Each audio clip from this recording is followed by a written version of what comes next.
Estamos de volta com a nossa entrevista, recebendo hoje Jamil Albuquerque. Jamil, e antes de você falar dessa experiência, né, como professor na Universidade da Califórnia, eu gostaria que você falasse para os telespectadores que perderam, né, a entrevista do Rogério, que esteve conosco semana passada, falando um pouco sobre o Mastermind, o que é o Mastermind, né? Eu gostaria que você pontuasse, né, e detalhasse para a gente o que é, novamente, esse Mastermind. O Mastermind é uma metodologia criada pelo Dr. Napoleão Hill, que é o autor mais lido e estudado no mundo depois da Bíblia Sagrada. Ele pesquisou 20 anos o comportamento das pessoas empreendedoras.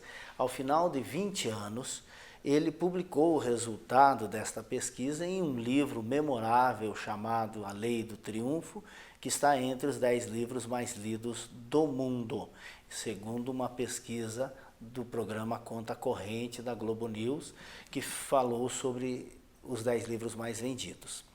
Lá ele estruturou uma metodologia chamada Mastermind, que quer dizer mente mestra, ou inconsciente coletivo. Ele entendeu que as pessoas, quando se unem em harmonia em torno de objetivos bem definidos, há um crescimento coletivo.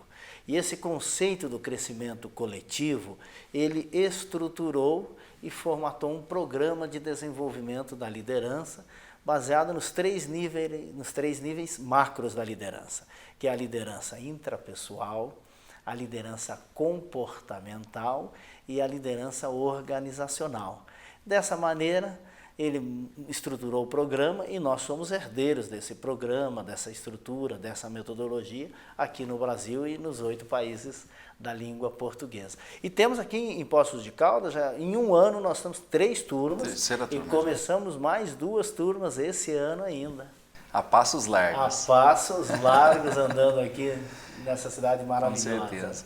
Jamil, fala pra gente então dessa experiência, né, como professor na Universidade da Califórnia.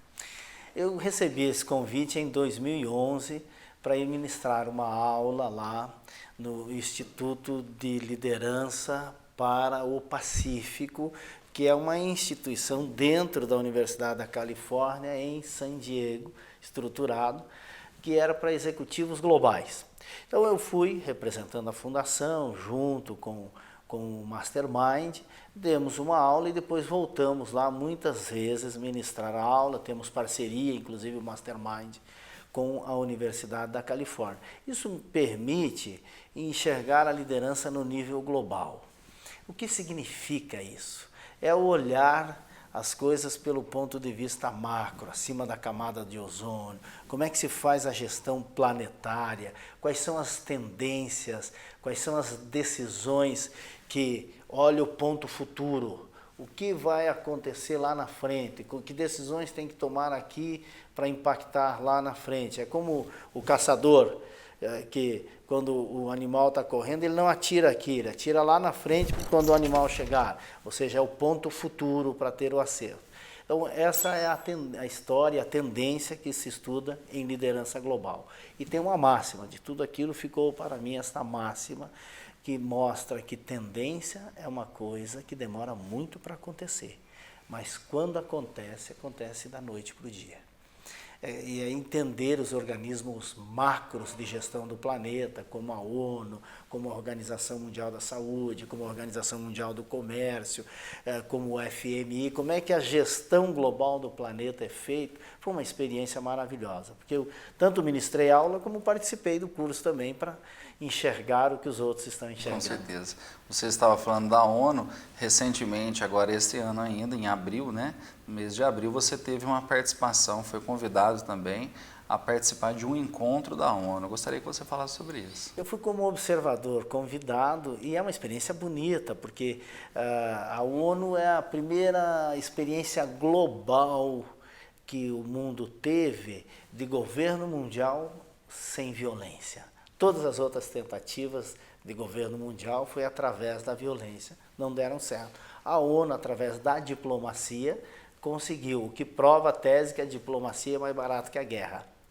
E lá na ONU eu participei como observador convidado do ECOSC, que é um encontro bianual que eles têm para países estudarem como criar emprego e trabalho digno para os seus habitantes. Então a ONU é composta de 196 países, 7 países são membros permanentes do Conselho de Segurança, 20 países fazem parte do que eles chamam de G20, que é nessa remodelação mundial do planeta, passou a ter 20 países que são os players, os atores globais. E aí tem os outros 170, que são os outros que vêm junto. Desses outros, porque o entendimento da ONU é que esses 20 países já sabem gerar emprego e trabalho digno para os seus habitantes. E os outros, precisam ainda continuarem nesta senda de entenderem isso. E do G20, que o Brasil é parte, não vai o país participar, vai algumas instituições para colaborar. Então, através da Fundação Napoleão Hill e da Goodwill, uma outra fundação que nos convidou, eu participei 3 dias. Foram lá, 56 países.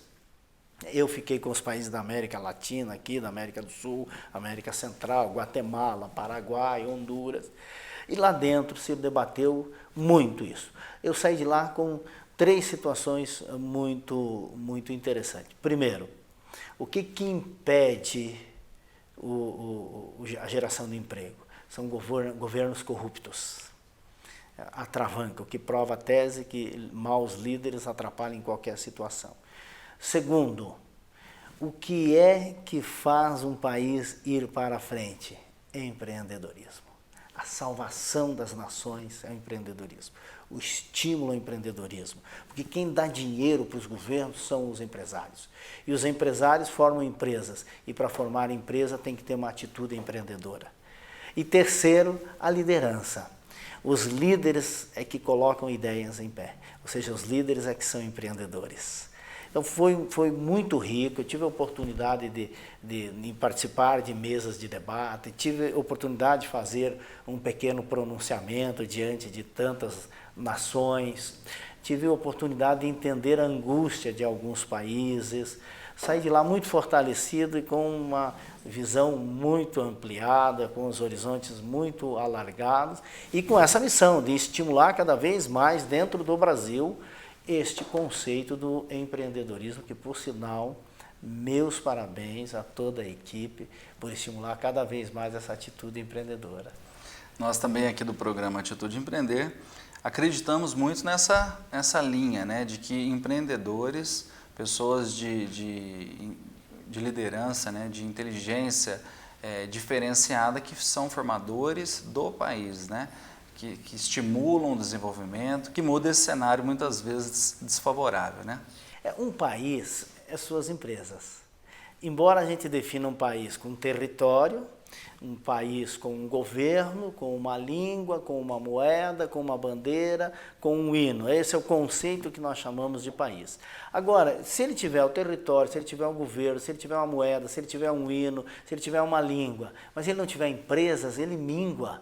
Que é o caso de países como nós temos, como a Somália, por exemplo, que é o único caso do planeta Terra que não tem um governo constituído. São tribos que vivem, né? Tanto que nós estamos no século XXI, ainda tem piratas lá na Somália, porque é um desgoverno total. Alguém deve dar arma para eles, porque ninguém é pirata sem armas, ninguém tem barco sem ter dinheiro, tal. Alguém faz isso. Alimentam esse... Mas de qualquer maneira, assim, é um país anárquico. Porque não tem empresas.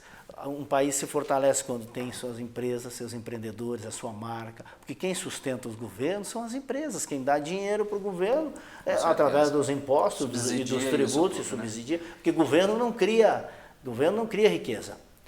Ele organiza a riqueza e arrecada da riqueza. Se ele fizer isso bem feito, está dando uma grande contribuição, se estimular isso. Então, esta atitude empreendedora, essa iniciativa empreendedora de colocar ideias em pé, isso altera a realidade. Jamil, a gente falou tanto de liderança, né? O próprio Mastermind, ele zela muito por isso, né? Pela liderança. No próximo bloco a gente vai falar um pouco sobre isso e também dos seus livros. E você, empreendedor, não pode perder mais essa dica do quadro Meta para Empreender.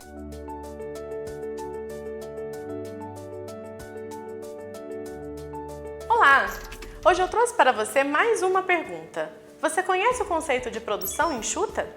A MetaMB utiliza esse conceito dentro das áreas produtivas das empresas clientes, a fim de minimizar o desperdício em termos de tempo, trabalho em processo e rejeição em todas as áreas. Independentemente se é sobre um conceito de logística para toda a produção ou se trata da otimização de uma área de trabalho definida, o desperdício ocorre em todas as etapas do processo.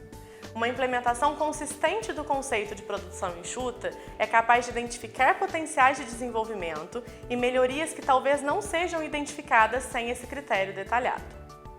O resultado é sempre surpreendente e gera uma redução imediata de custos e um simultâneo melhoramento da eficiência da produção, prezando a qualidade e a excelência do processo. Você se interessa em levar este conceito para a sua empresa?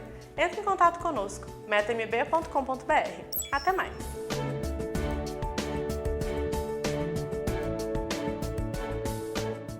Obrigado, Alessa, por mais essa dica. Espero você na próxima semana. Nós vamos agora para um breve intervalo, não saia daí.